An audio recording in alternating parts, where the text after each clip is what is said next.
Palakollu Lions community హాల్లో Deepti high school graduation day మరియు merit awards వేడుకను ఘనంగా నిర్వహించారు. ఈ కార్యక్రమంలో తహసీల్దార్ దుర్గా కిషోర్ పాల్గొని విద్యార్థులకు మెరిట్ అవార్డులను అందించారు. ఈ సందర్భంగా ఆయన మాట్లాడుతూ, ఇదివరలో డిగ్రీ అనంతరం గ్రాడ్యుయేషన్ వేడుకను నిర్వహించే వారిని, అయితే యూకేజీ అనంతరం గ్రాడ్యుయేషన్ డే నిర్వహించడం విద్యార్థుల్లో మంచి పట్టుదల పెరుగు ఉన్నత చదువులు చదివి అభివృద్ధికి నాంది పలుకుతారని అన్నారు. ఈ సందర్భంగా విద్యార్థులు పలు సాంస్కృతిక కార్యక్రమాలను ప్రదర్శించారు.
Once again, ready?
Sir, once again.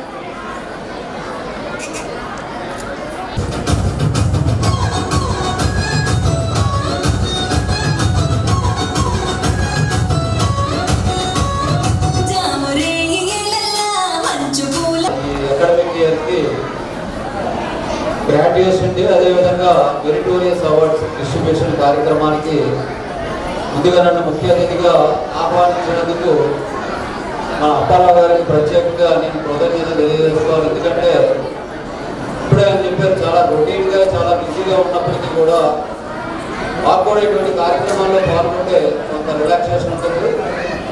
నేను కూడా యాజ్ ఏ పేరెంట్గా ఇంతమంది ఇక్కడ మంచి పర్ఫార్మెన్సెస్, అదేవిధంగా గ్రాడ్యుయేషన్ డే చిన్నారులందరూ కూడా వాళ్ళ అంబిషన్స్ చెప్పుతూ స్టేజ్ మీద వచ్చి అదేవిధంగా మంచి ఎనర్జెటిక్ పర్ఫార్మెన్సెస్ తోటి ఇక్కడ ఉన్న వాళ్ళందరినీ కూడా ఆలోచిస్తున్నారు.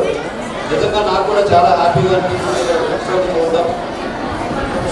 జనరల్గా గ్రాడ్యుయేషన్ డే అంటే పీజీ కంప్లీట్ అయిన తర్వాత యూనివర్సిటీలో కాన్వకేషన్ చేస్తూ ఈ విధంగా పట్టాస్ డిస్ట్రిబ్యూషన్ అనేది జరుగుతూ ఉంటుంది. జనరల్గా మనం డిగ్రీ కానీ పీజీ కానీ కంప్లీట్ చేసుకున్నప్పుడు మాత్రమే గ్రాడ్యుయేషన్ డే అనేది మనం చూస్తూ ఉంటాం. అయితే ఇప్పుడు ఇది నిజంగా చాలా ఆనందంగా ఉంది. చిన్నప్పుడు మా తండ్రి గారు అయినటువంటి సీతారామ స్వామి గారి పేరు మీదుగా ఎస్ఆర్ఎస్ మెరిట్ టెస్ట్ ని మనం స్టార్ట్ చేయబోతున్నాం. స్టేజ్ ఈ మెరిట్ టెస్ట్ లో 1,50,000 రూపాయలు మీ ఎవరి దగ్గర వసూలు చేసే డబ్బులు కాకుండా మేము ప్రాఫిట్ నుంచి 1,50,000 రూపాయలు విద్యార్థులకి మెరిట్ స్కాలర్షిప్ టెస్ట్ ద్వారా అందించాలని చెప్పి మా తండ్రి గారి పేరు మీద ఆ యొక్క మెరిట్ స్కాలర్షిప్ టెస్ట్ కూడా మనం స్టార్ట్ చేయబోతున్నాం. మరి ఇంకా ఎన్నో మార్పుల్ని చేస్తూ మరి ముందుకు వెళ్తున్నాం. ఈ యొక్క సహాయ సహకారాలు